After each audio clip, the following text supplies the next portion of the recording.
छतरी ले लो छतरी, बारिश के लिए छतरी, छतरी ले लो। भूरा कौवा बांस की लकड़ियों से अलग अलग प्रकार की चीजें बनाकर उन्हें जंगल में बेचता है। उसी से उसकी रोजी रोटी चलती है। जंगल में अभी बारिश का मौसम चल रहा है। उसी मौके पर भूरा बांस की लकड़ियों से छतरियाँ बनाकर उन्हें जंगल में बेच रहा है।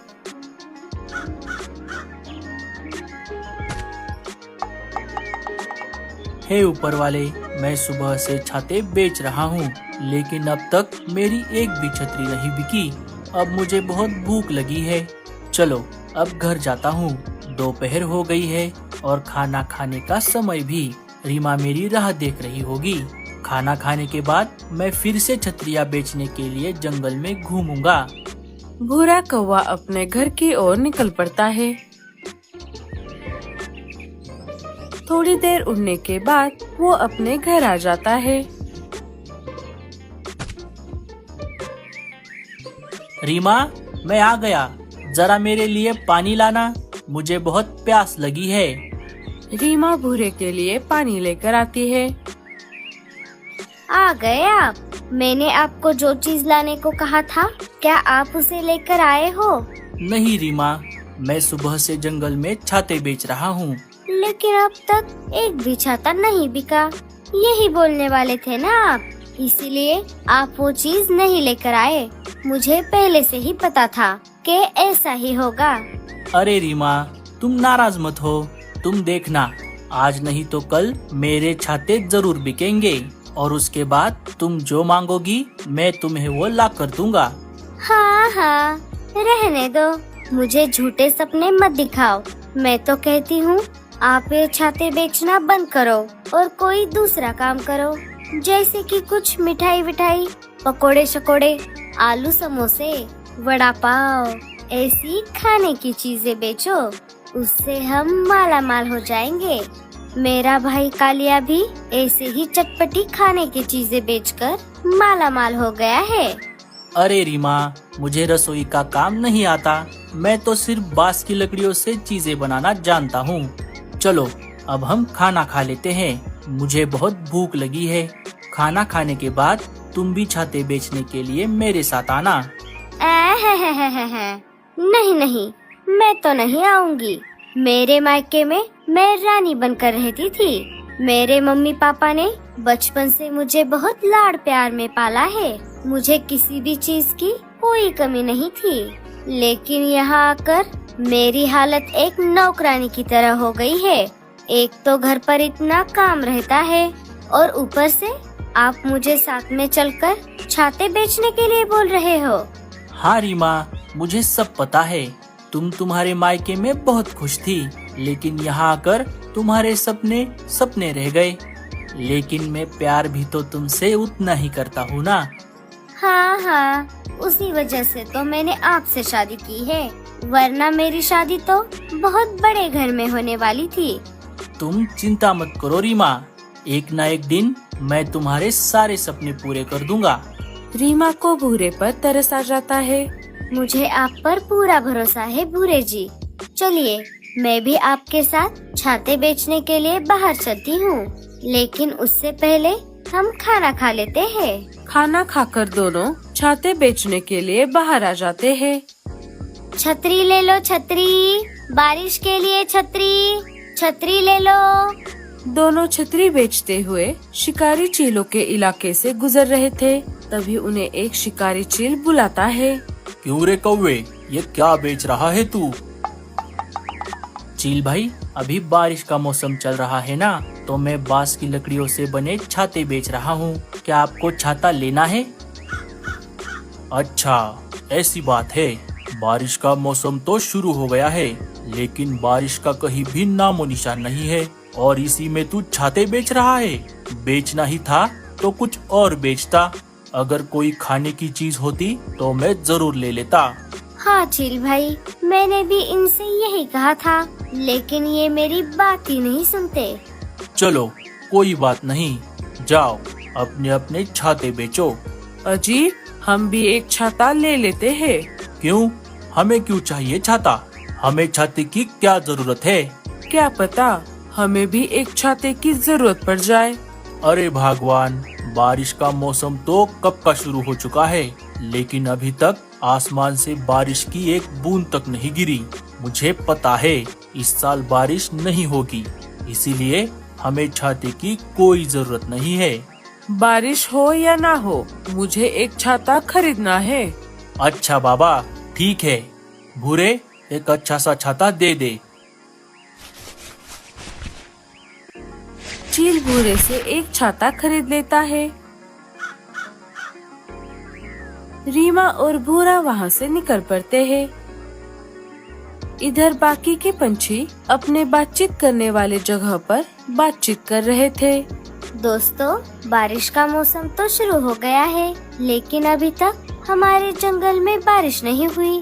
हाँ रानो, अगर ऐसा ही चलता रहा तो जंगल में सूखा पड़ जाएगा। पानी की समस्या तो और ज्यादा बढ़ जाएगी। अरे ओ कालू, क्या तुझे बारिश के बारे में कुछ पता है? कब होगी हमारे जंगल में बारिश? नहीं दोस्तों, मैं आज सुबह ही मौसम के जानकार पंछियों के पास गया था, लेकिन उन्होंने कहा कि इस साल बारिश होने की कोई संभावना नहीं है। छाते ले लो छाते, बारिश के लिए छाते, छाते ले लो। मीनू मौसी आवाज लगाकर उन्हें अपने पास बुला लेती है। दोनों वहाँ पर आ जाते हैं। अरे भूरे, ये तू क्या बेच रहा है? मीनू मौसी, मैं बारिश से बचने के लिए बांस के लकड़ी से बने छाते बेच रहा हूँ। क्या आपको छाता लेना है? अरे हाँ हाँ, मैं कब से एक छाता खरीदने की सोच रही थी। मेरे पास छाता नहीं है। अरे मीनू मौसी, यहाँ बारिश का नामो निशान नहीं है और आप छाता खरीद रही हो। इससे अच्छा आप कोई दूसरी चीज ले लो। अरे बुलबुल, ऐसी बात नहीं है। मेरा अनुभव कहता है कि बारिश कभी भी आ सकती है। प्रकृति हमारे हिसाब से तो नहीं चलती। बारिश होगी या नहीं, ये हम नहीं बता सकते। वो कहते हैं ना अंग्रेजी में, precaution is better than cure. इसीलिए मैं छाता खरीद रही हूँ। भूरे, तू मुझे एक अच्छा, मजबूत और टिकाऊ छाता दे दे। भूरा मीनू मौसी को एक अच्छा सा छाता दे देता है। भूरे, मुझे ये छाता कैसे इस्तेमाल करना है, इसके बारे में थोड़ी जानकारी दे दे। हाँ हाँ मीनू मौसी, इस छाते की सबसे अच्छी खूबी ये है कि आप इसे अपने हिसाब से छोटा या बड़ा कर सकती हो। भूरा एक एक करके मीनू मौसी को छाते के बारे में सारी जानकारी दे देता है।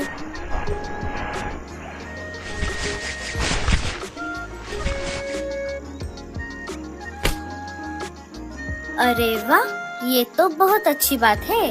भूरे, तू बांस की लकड़ियों से चीजें बनाने में बहुत माहिर है। दोस्तों, आप में से किसी को छाता लेना है? हाँ हाँ रीमा, मुझे और रानो को छाता खरीदना है, लेकिन अभी हमारे पास पैसे नहीं है। हम जब घर जाएंगे तब पैसे लेकर तुम्हारे घर आकर छाते खरीद लेंगे। कोई बात नहीं लाडो, तुम दोनों अभी छाते ले लो और पैसे बाद में दे देना। भूरा रानो और लाडो को एक एक छाता दे देता है। भूरे, मुझे भी एक छाता दे दे। नहीं नहीं, हमें छाते की कोई जरूरत नहीं है। चलिए, हमें अभी घर जाना है। घर पर बहुत सारा काम पड़ा है। कालू और गोरी वहाँ से चले जाते हैं। उन दोनों के जाने के बाद वहाँ पर राजा जी के सिपाही आ जाते हैं। रीमा और भूरे, तुम दोनों को राजा जी ने महल बुलाया है, चलो हमारे साथ। रीमा और भूरा सिपाहियों के साथ अपने छाते लेकर निकल जाते हैं। थोड़ी ही देर में रात हो जाती है। सारे अपने अपने घोंसले में सो रहे थे। तभी आधी रात को तेज तूफान के साथ साथ आसमान में बादल गरजने लगते हैं। अरे बाप रे, लगता है बारिश होने वाली है। मुझे अकेले यहाँ पर डर लग रहा है।